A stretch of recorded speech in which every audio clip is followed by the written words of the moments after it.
Hello everyone, विकास कश्यप का आपको बहुत बहुत नमस्कार। इस पार्ट में भी हम लोग 2025 के प्रीवियस ईयर पेपर के बहुविकल्पीय प्रश्नों को सॉल्व करना सीखेंगे, जो 2026 के बोर्ड एग्जाम के लिए मोस्ट इंपॉर्टेंट है। तो चलिए स्टार्ट करते हैं। देखो, इससे पहले पार्ट में हम लोगों ने 1 से लेकर 5 तक के क्वेश्चन सॉल्व करना सीख लिया था। आज हम लोग इस पार्ट में 6 से लेकर 10 तक क्वेश्चन सॉल्व करना सीखेंगे। तो देखो, 6 नंबर क्वेश्चन क्या कह रहा है कि त्रिभुज ए बी सी में डीई समांतर है बीसी के, डी समांतर बीसी के इस प्रकार है कि एडी बराबर 1.5 सेंटीमीटर, डीबी बराबर 3 सेंटीमीटर और एई बराबर 2 सेंटीमीटर है, तो एसी की माप होगी। ऑप्शन देखो दिया है, ऑप्शन नंबर ए दिया है 6.0 सेंटीमीटर, ऑप्शन बी दिया है 4.5 सेंटीमीटर, ऑप्शन सी दिया है 4.0 सेंटीमीटर और ऑप्शन डी दिया है 3.0 सेंटीमीटर। तो चलिए इसको सॉल्व करते हैं। देखो, इस क्वेश्चन का ये चित्र भी बना के दिया है उसने पेपर में। तो देखो, त्रिभुज दिया है ए बी सी, जिसमें कह रहा है कि बीसी के समांतर डीई है और एडी 1.5 सेंटीमीटर है, डीबी 3 सेंटीमीटर है और एई 2 सेंटीमीटर है और ईसी नहीं दिया है। और हमसे ए से लेकर सी तक की भुजा मतलब एसी भुजा ज्ञात करने के लिए बोला है, निकालने के लिए बोला है। तो हम लोगों ने चैप्टर नंबर 6 में एक प्रमेय पढ़ी है 6.1, जिसे हम लोग आधारभूत समानुपातिकता प्रमेय भी कहते हैं, जिसे हम लोग थेल्स प्रमेय के नाम से भी जानते हैं। और वो थेल्स प्रमेय कहती क्या है कि यदि किसी त्रिभुज की एक भुजा के समांतर, यदि किसी त्रिभुज की एक भुजा के समांतर अन्य दो भुजाओं को भिन्न भिन्न बिंदुओं पर काटने वाली रेखा या भुजा खींची जाए, तो वो अन्य दो भुजाओं को समान अनुपात में बांट देती है। अन्य दो भुजाओं को समान अनुपात में बांट देती है मतलब कह रहा है कि अगर बीसी के समांतर हमने डीई एक ऐसी रेखा खींची है जो त्रिभुज की दूसरी भुजा एबी और एसी को अलग अलग बिंदु डी और ई पर काट रही है, तो ये डीई भुजा एबी और एसी को समान अनुपात में विभाजित कर देगी। समान अनुपात में विभाजित कर देगी मतलब एडी का अनुपात जब निकालेंगे हम लोग डीबी के साथ, एडी का अनुपात डीबी के साथ निकालेंगे और एई का अनुपात ईसी के साथ निकालेंगे, ईसी के साथ निकालेंगे, तो वो आपस में बराबर आएगा। इस प्रमेय का यूज करके हम लोग इस सवाल को सॉल्व कर लेंगे। तो देखो, अब हम यहाँ पे वैल्यू पुट करेंगे इसमें। तो देखो, एडी की वैल्यू 1.5 है और डीबी की वैल्यू 3, फिर बराबर यहां से एई की वैल्यू हमको दे रखी है 2 और ईसी हमें नहीं पता है, तो ईसी की जगह पर हम लोग ईसी ही लिख लेंगे। तो देखो, यहाँ पे कुछ कट रहा है, 1.5 एकम 1.5, 1.5 दूना 3 होता है, तो 1.5 से इसको काटेंगे, 1.5 एकम 1.5 और 1.5 दूना 3। अब क्रॉस मल्टीप्लाई कराएंगे तो ईसी इधर बटे में इधर आके 1 के गुणे में हो जाएगा, तो ईसी का 1 से गुणा होके कितना हो जाएगा ईसी। 2 इधर बटे में उधर जाके गुणे में, तो 2 का 2 से गुणा होके कितना हो जाएगा 4 सेंटीमीटर। तो देखो, ईसी की वैल्यू कितनी आ गई है 4 सेंटीमीटर, लेकिन हमें निकालना है एसी, और एसी किसके बराबर है, एसी बराबर है एई, यहां से लेकर यहां तक की भुजा और यहां से लेकर यहां तक की भुजा के योग के बराबर है। मतलब एई प्लस ईसी किसके बराबर है, ईसी के। एई प्लस ईसी बराबर है एसी के। तो यहाँ पे हम वैल्यू पुट करेंगे। देखो, एई की वैल्यू हमें 2 दे रखी है और ईसी की वैल्यू हमें अभी हमने निकाली है कितनी 4 सेंटीमीटर, तो 4 और 2 मिलकर कितना हो जाएगा 6 सेंटीमीटर। तो एई की माप कितनी आएगी 6 सेंटीमीटर, और 6 सेंटीमीटर कौन से ऑप्शन में दे रखा है, ये ऑप्शन में दे रखा है।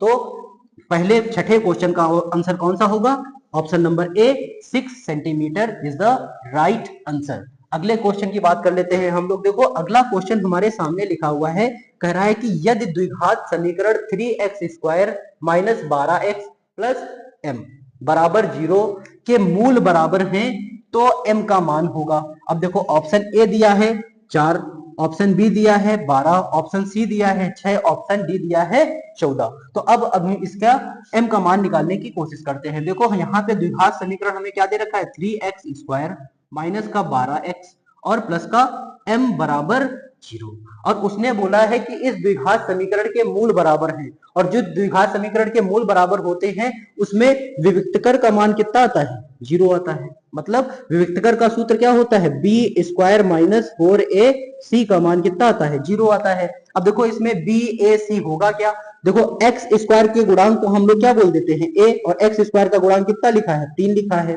फिर x के गुणांक को हम लोग बोलते हैं b, और x का गुणांक कितना लिखा है माइनस का 12, और फिर c क्या होता है अचर पद, और अचर पद यहाँ पे कितना लिखा है m लिखा है।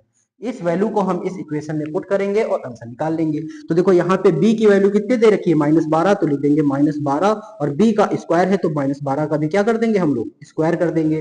फिर बाद में लिखेंगे ये वाला 4, फिर a की वैल्यू देखो 3 लिखी है तो हमने लिखा 3, और फिर बाद में c की वैल्यू है m तो हमने लिख दिया m, और फिर बराबर 0। देखो d बराबर 0 हमने बस इस बार इसलिए लिया है क्योंकि इस द्विघात समीकरण के मूल बराबर हैं, और जिस द्विघात समीकरण के मूल बराबर होते हैं उसके लिए मूल बराबर होने की कंडीशन क्या होती है, b स्क्वायर माइनस 4ac किसके बराबर आता है, 0 के बराबर। मतलब विकर्ण का मान किसके बराबर आता है, 0 के बराबर। अब देखो -12 का स्क्वायर जब करेंगे तो कितना आएगा, 144, -12 का स्क्वायर करेंगे तो 144, और फिर 4 तिये 12, और फिर बाद में 12 का m से गुणा कराएंगे तो कितना आएगा, 12m बराबर 0।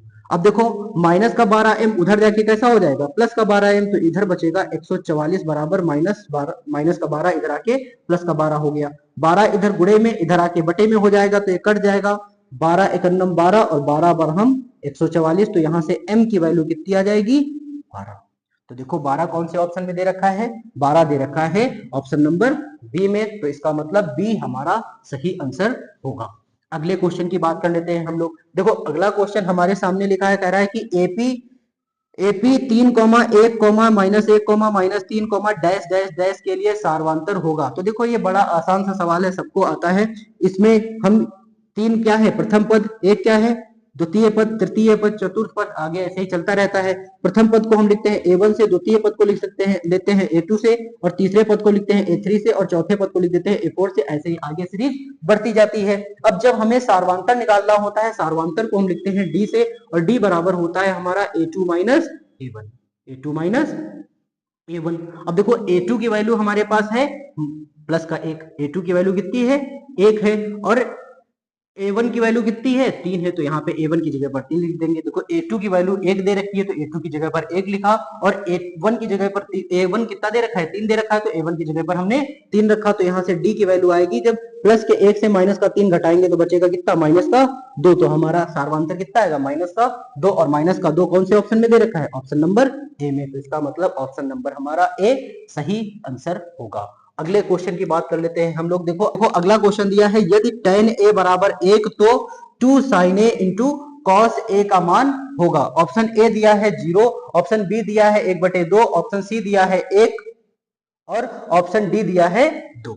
ऑप्शन डी दिया है 2, ऑप्शन सी की जगह पर कितना लिखा है, 1 लिखा है। तो देखो यहाँ पे लिखा है tan a बराबर 1 तो 2 sin a into cos A का मान बताओ, 2 sin a into cos A का मान निकाल के बताओ। अब हमें पता है कि tan a का मान 1 के बराबर कब होगा, जब a की वैल्यू कितनी होगी, जब a की वैल्यू होगी 45 डिग्री, तभी हमारा tan 45 डिग्री का मान 1 होगा, tan 45 का मान 1 होगा। अगर इसी को हम एक तरीके से और भी लिखना चाहें तो क्या लिख सकते हैं, tan a 1 के बराबर कब होता है, जब tan a की जगह पर कितना डिग्री हो, 45 डिग्री हो। अब tan और tan मिलकर आइडेंटिटी बनाएंगे तो a की वैल्यू कितनी आ जाएगी, 45 डिग्री।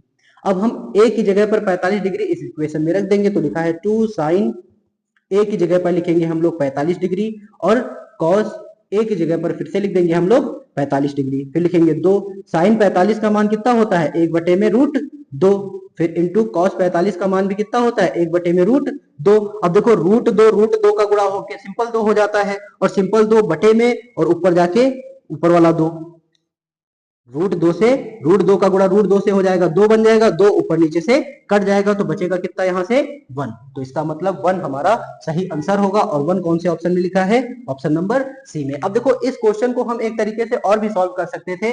देखो 2 sin a into cos A किसका फॉर्मूला होता है, sin 2a का।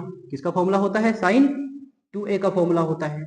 अब हमें पता है a की वैल्यू कितनी है, 45 डिग्री। हमें पता है a की वैल्यू कितनी है, 45 डिग्री, तो हम यहाँ पे लिख सकते थे sin 2 इंटू a की जगह पर 45 डिग्री। तो यहाँ से देखो sin 45 दुना 90 डिग्री, और sin 90 डिग्री की वैल्यू कितनी होती है, 1 होती है। फिर भी हमारा आंसर कितना आता, 1 आता। अगले क्वेश्चन की बात कर लेते हैं। देखो अगला बहुत ही आसान क्वेश्चन है, लिखा हुआ है जोकर टोपी का आकार होता है। अब देखो जोकर टोपी, जोकर कैसी टोपी पहनता है, जोकर इस तरीके की कुछ टोपी पहनता है, और ये किसका आकार होता है, ये हमारा शंकु होता है। ये क्या होता है? शंकु होता है। तो इसका मतलब जोकर की टोपी का आकार कैसा होगा? शंकु के आकार का होगा। तो देखो ऑप्शन ए में लिखा है बेलनाकार, गलत है। ऑप्शन बी लिखा है शंकु आकार, मतलब शंकु के आकार का। आई होप ये क्वेश्चंस भी आप लोगों को समझ आए होंगे। मिलते हैं अगली क्लास में इसी के अगले पार्ट के साथ। तब तक के लिए नमस्कार।